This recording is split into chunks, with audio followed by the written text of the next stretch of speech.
The nation is heating up, baseball and softball heating up as we head into summer, wrap up high school seasons, minor league baseball, college baseball postseason. Hi there, folks. My name is Darren Sutton. I think you can sense our focus here. This is Perfect Game Weekly, presented by Rawlings. We're the only show devoted to amateur baseball. We've got a great show coming up. Elijah Green, who may be the number 1 or 2 overall pick in the upcoming 2022 amateur draft this summer. Major League Baseball is going to come calling his name. Our own Danny Wexman had a great conversation with him very recently. We'll dive deep with Elijah Green. David Rawnsley, 3 decades as a scout. He's seen so many amazing players come through the high school age, go to the big leagues. David will help us break down the class of 2023. Jordan Lawlar was drafted last year, the class of 2021. Now he's one of the top prospects in the Arizona Diamondbacks organization. We'll check in with him as he plays out in the California League. He really is making hay, doing huge things. Jordan Lawlar on this show as well. But we'll crank it up. I drive a Jeep. What do you drive? Whatever it is, either plug it in, gas it up. We're going to the Heartland. It's time to go road tripping. We start in eastern Michigan, where Grand Blanc senior right-hander David Lally has been putting on a show this spring. He's 7-0, has yet to give up a run, and has struck out 61 hitters in 34 innings. The Notre Dame commit has been up to 96 with the fastball, and oh, by the way, leads his team with a .423 batting average and 5 home runs as well. About 300 miles west of Grand Blanc sits Riverside Brookfield High School in Illinois. And that is where we find another senior two-way Notre Dame commit, Owen Murphy. That's a great Notre Dame name, by the way. He has been dominant both on the mound and at the plate all spring long. Last week, with plenty of scouts in attendance, he delivered yet another ho-hum 14 strikeout, 2-homer performance, and a 10-3 win over St. Francis. He's now hitting over 500 on the season, has fanned 102 of the 124 batters he faced. You heard that right. Link Jarrett must be salivating in South Bend, you bet. Speaking of Indiana, let's head that way. Not to South Bend, but to Indianapolis, where 2021 PG All-American and rebuff Jesuit right-hander Andrew Dutkanych was recently honored as an All-State Academic and All-District Player of the Year. On the Hill this spring, he's fanned 51 in 23 and 2/3 of an innings, while pitching to a 1.18 ERA. He's a Vandy commit, but the Major League draft beckons. He's been clocked consistently in the upper 90s. He's up to number 23 on PG's latest big board, the draft board. 200 miles east of Indianapolis to Baltimore, Ohio we go, and that's where we find Liberty Union High School and their ace, Jacob Miller. Much like his 2021 All-American Classic East Squad teammate Andrew Dutkanych, Miller, a Louisville commit, has been carving up hitters his senior season. Last Wednesday, the 6'2" right-hander tossed yet another no-hitter. 14 of the 15 outs in the 5-inning run rule win over conference rival Cardington High School were via the strikeout. Miller is up to 45 on the PG big board and could have a real decision to make come July.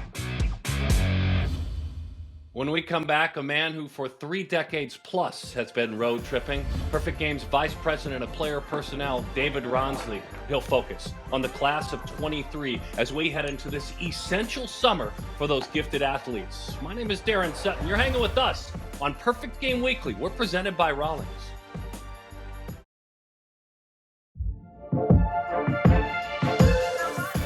This is Perfect Game Weekly. We're presented by Rawlings, and I find myself talking baseball with my friend, and it makes me happy.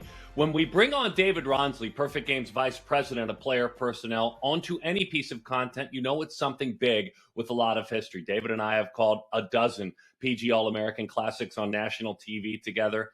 His wisdom is incredible. D, thanks for hanging out with us, man. We really appreciate it. Hey, it's my pleasure, Darren, and very glad to be here and looking forward to a great summer of seeing you often and doing a lot more of this. So let's expound upon that before we get into players, David. Explain to the person who's catching this on TV, who's new to this show, what this junior going into senior summer means for a top 500 athlete. You don't have to be super descriptive, but what does it mean to them, a top 500 baseball player this upcoming summer? Well, it really means everything to them. This is the first time that the professional scouts are really going to get a look at the class of 2023, the high school class. Most of these guys are already committed. They know what their college future is, or they've certainly narrowed it down. Now's the time to get on pro teams map for the 2023 draft. This is the time, and the PG National Showcase has always been the coming out party for this class. It's so different now. The PG National Showcase isn't until July 20th to 24th. In Tampa, it's later because the draft is later. But still, this is the big summer, and the PG National Showcase is really where it comes all together. At Tropicana Field in the middle of July. Certainly keep an eye on that, the Perfect Game National Showcase. David, let's talk about some of these great 23s because you've seen them. You were our voice of the Junior National Showcase last year. Maxwell Clark is a gifted outfielder out of Indiana. Walter Jenkins is an outfielder out of North Carolina. Let's put those two head-to-head to start. Well, this is number 1 and number 2, 1 and 1A, however you want to say it, in the 23 class. Really different athletes. Maxwell Clark is just the supreme five-tool, incredible athlete. He's having a great spring back in Indiana, hitting .556 with 7 bombs, throws in the low to mid-90s off the mound. Walter Jenkins, a bigger kid, also a left-handed hitter, more just a pure hitter. Solid athlete, but maybe the best bat in the class versus Maxwell Clark, the best athlete. It's going to be really exciting to see how these guys have picked up their game since we saw them last summer and fall. LSU's Jay Johnson, the head coach there, has earned a ton of commitments since taking over that job. Blake Mitchell is one of them. He's a Texan. He's a catcher. Who is he from a scout's perspective? Well, Blake Mitchell might be as athletic a catcher as we've seen in, I don't know, the last decade. He's been upper 90s off the mound occasionally in relief, playing a great high-level shortstop. He really has a chance to be, a top 10 pick, really one of the best high school catching prospects of this decade. It's going to be fun to watch him from just the start of the summer move on. I'm biased towards my Californians. Coach Waz at Oregon, Wazakowski, found Eric Bitonti. He's coming there. He's a 23. He's the last position player you want to talk about. Well, Eric Bitonti, I think he's ranked number 8 right now in the class. His age is at 2024.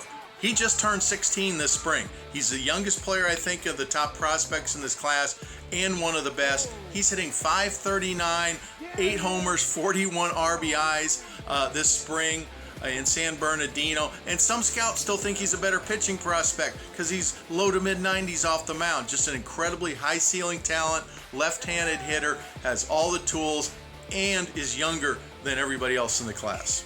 Talk pitching with me and talk Thomas White, a left-hander out of Massachusetts. We've known him a lot, a select festival athlete. And Travis Sykora, he's out of Round Rock, Texas, a Texas commit. Let's talk about both those pitchers.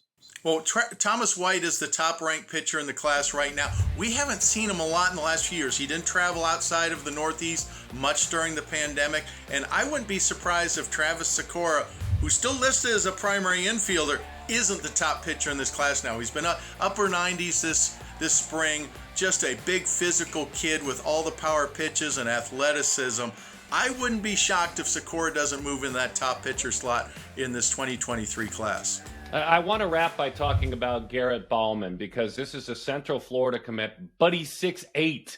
6'8", Haggerty High School. Riley Green went there. Prospect Super. Ryan Mountcastle, big leaguer. But 6'8", David. Yeah, you know me, Darren. I love these big pitchers, and I love big pitchers who throw strikes. They are good enough athletes at this age to repeat their deliveries. There's a lot of Andrew Painter looking back at the Phillies 2021 first-round pick who's blowing it away in the minor leagues right now. There's a lot of Garrett Baumann to Andrew Painter comparisons here. There's the size, there's the ability to throw multiple pitches for strikes. I look for a big start of the summer from Garrett Baumann of Haggerty High School.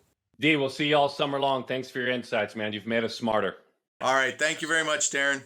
Appreciate it. When we come back on Perfect Game Weekly, we'll have an opportunity to catch up with Elijah Green, maybe the number 1 overall pick. We're going to play catch with him. Better said, Danny Wexelman. The glove, the ball, a game of catch with Elijah Green. This is Perfect Game Weekly. We're presented by Rawlings.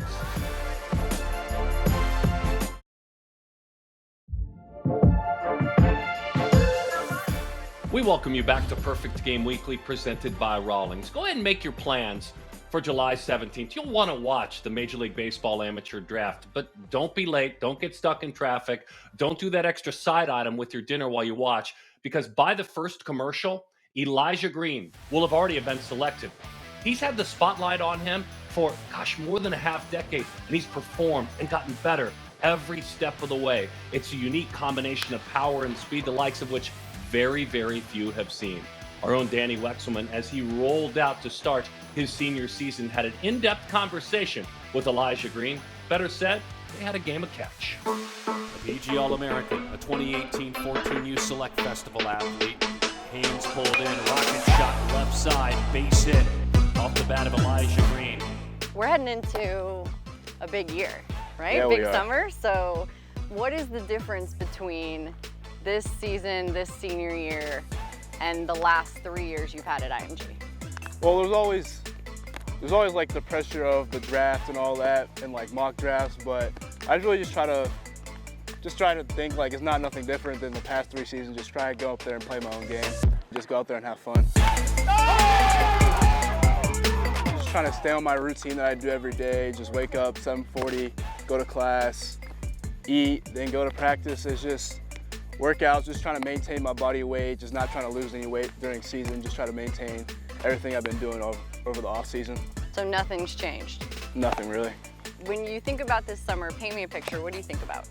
I'm just excited about like just having the people that I've always had behind me, just have them cheer me on, and just whatever decision I make is just, they're always gonna be behind me, whatever I do, and just during the summer, just go out there and still work out and just go out there and just try to perfect my game before I make a decision. What would you say is one part of your game this year that you wanted people to know you've improved? Definitely my hitting, like, because last year they were saying I have a swing and miss issue, and I'm just trying to perfect that and just show I work hard on everything. I mean, it's kind of tough to hear, but like baseball's hard, so I just gotta know I gotta work at it every day. So don't have people say that about me anymore. Is there anything that you've changed or adjusted to ensure that you've improved that part of your swing? I think it was just kind of me just trying to kind of do too much, because I'm already like a strong guy, so I just feel like A little bit. Yeah. just go up there and just try not to do too much, because I guess beginning of the summer I was just trying to do so much, and that's what caused like the swing and miss issue. So I just feel like I kind of just spread out and just try to just let my hands work and just see the ball, and it's truly worked, because lately I've been hitting well, and just that's really improved. I love hearing that. So Dad, 11 seasons in the NFL, right? 2 Pro Bowls. I know you're so proud of him. Yeah. But how has he impacted you as far as sports and life? Give me both from Dad's perspective. He always tells me you never know who's watching, so, and he also knows what it takes to be a pro, so he's always just staying on top of me. Just know that I'm always working hard, and just also schoolwork. I'm also working hard in school, so I'm just always have that backup plan with education, and just if baseball doesn't work out, then I have a degree and everything. So I feel like he's just always been my top supporter throughout my whole life, and he knows like what's really going on in the clubhouse, and like I'm just more relaxed on the field, like just go out there, just no pressure, all weight off my shoulders, and just go out there and have fun. What are you gonna miss the most about just being able to run around and be a kid and do what you want with your friends when you want? You know, you're still gonna do that when you're older, but it's Yeah. gonna change a little bit. I think what I'm gonna miss most is like just going out to the beach with my friends and just hanging out and just going to dinner after. But like during high school season, we're really just trying to win a national championship and get a ring, so focus right now. So I mean, going to the beach and all that's really not a top priority, but we just go up there and just try to have fun. Like whenever we're not on the baseball field, we just go up there, do anything we want, and just go up there and have fun. I think I have just one more. What do you want to say to those kids who want to be like you when they grow up? I think the biggest one is what my dad's always said. You just never know who's watching. Just go up there and just have fun. Don't worry about all the outside noise, and just focus on your game and nothing else. Just go there, play for the team, just not for yourself. And also just be humble. Just be level-headed. Don't think you're the best in the world. But it's just gotta be humble and just go up there, just have fun. Is that it? Is that all? What team do you want to play for? Who do you want to play for? Your dream team. Who's your dream team? Dream team.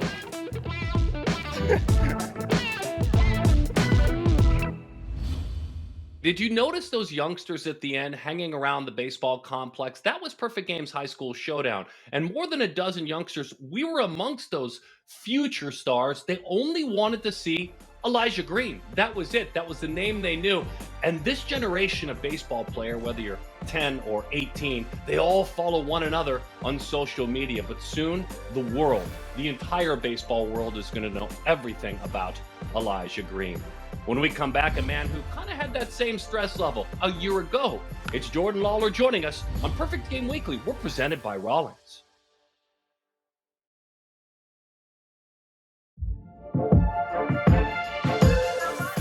This is PG Weekly, presented by Rawlings. Nobody seeks adversity, do they?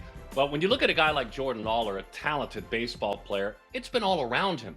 This is a young man who during 2020 was part of growing his baseball journey during a pandemic. He did well enough that in 2021, the Arizona Diamondbacks made him their first-round pick. But 2 games in, that adversity again. Jordan Lawlar blew up his shoulder. Well, adversity be darned, because he pushed it aside. And this year, Lawlar is explosive, impacting the Diamondbacks organization. He's the number 3 player overall in the rankings in the organization, and we get a chance to catch up with him. Jordan, thanks for spending time with us now. You've overcome a lot, but out there in the Cal League, you're doing amazing things. Yeah, no problem. Thanks for having me. The summer of 2020, you were a perfect game All-American. You also wore the USA uniform and did so very, very well, even years before that with the USA uniform. What was that All-American Classic like? What was the national showcase in Alabama like, and then the All-American Classic in Oklahoma? Your perfect game journey, what do you recall? It's special, the whole thing, playing the top competition, and then especially that PG National Showcase. I believe that was probably one of the first big times I got back out there after COVID and faced some of the top competition. So it was great for the summer that led up to the PG All-American game. I think it makes you more comfortable with just having eyes on you. Especially once you get towards the end of your high school season, the scouts are going to be out there watching you at all times. So getting used to that, getting under the pressure, and then just learning how to perform under that. I think Perfect Game did a great job in preparing me for those kinds of things. Describe 2021. What a joy to find yourself drafted so high by the Diamondbacks, 6th overall, out of Jesuit College Prep, and describe, just 2 games, but describe kind of what did pro baseball look like off the field outside of those 2 games in 2021? Hey, I learned a ton. Just learned how to live by myself, learn how to play every day, learn the schedules of how to work, get your early work in, what your routines are. I think the routine is probably the biggest thing that I learned during that short time I was available to play. And I think that's paid dividends for even my short season right now. All right, so let's talk about this year, because it's been an amazing start for you. What are you learning? You're out there in California. It's a forgiving league for hitters, certainly, but that doesn't matter. You have to put the bat on the baseball. I'm looking, just simply put, as we have this interview, you've had 97 plate appearances against pitchers that are older. You're playing up in pro ball, essentially. Kind of talk to me about why the success has found you early on in this season in California. I'd say just staying confident to my approach, getting in early, getting my routines in, and then just staying confident every game, no matter really what happens. And then just knowing I got to bring it to the field every single day. I'd say that's the biggest thing with pro ball. You don't have an off day, and you got to lock it in every day. Make sure you're getting enough sleep at night, because that body is going to wear down after your long 5-month season, especially even in college. Like, you got to take care of that. We take 2 lifts a week. I think that will keep your strength up, maintain your body.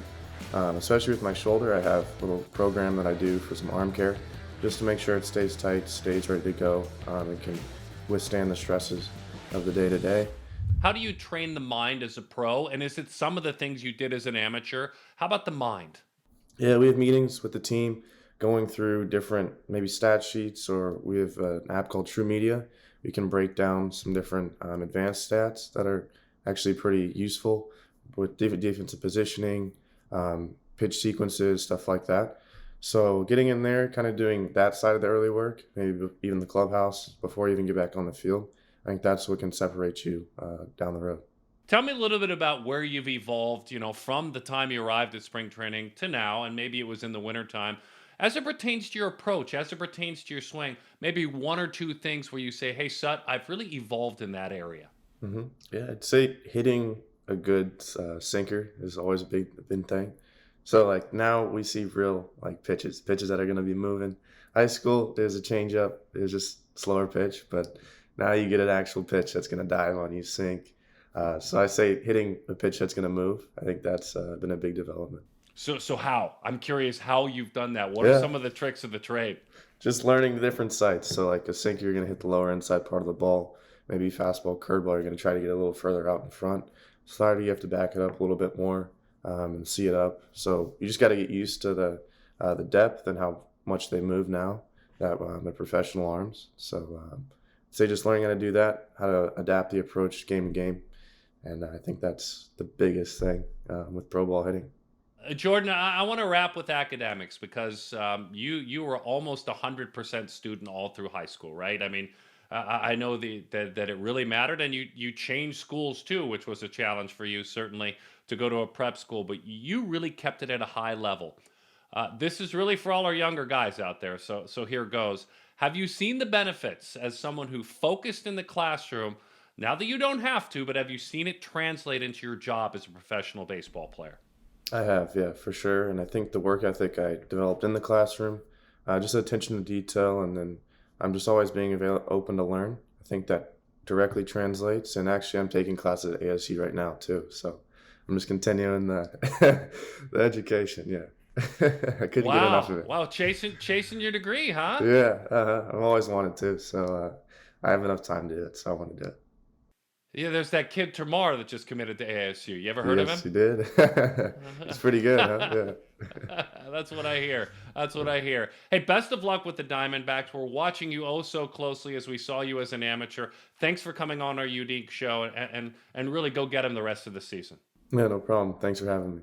My gosh, what a great interview. Tons of credit, by the way, in that area and in all areas of his life go to his mom, Hope Lawlar, a strong woman and a wonderful leader.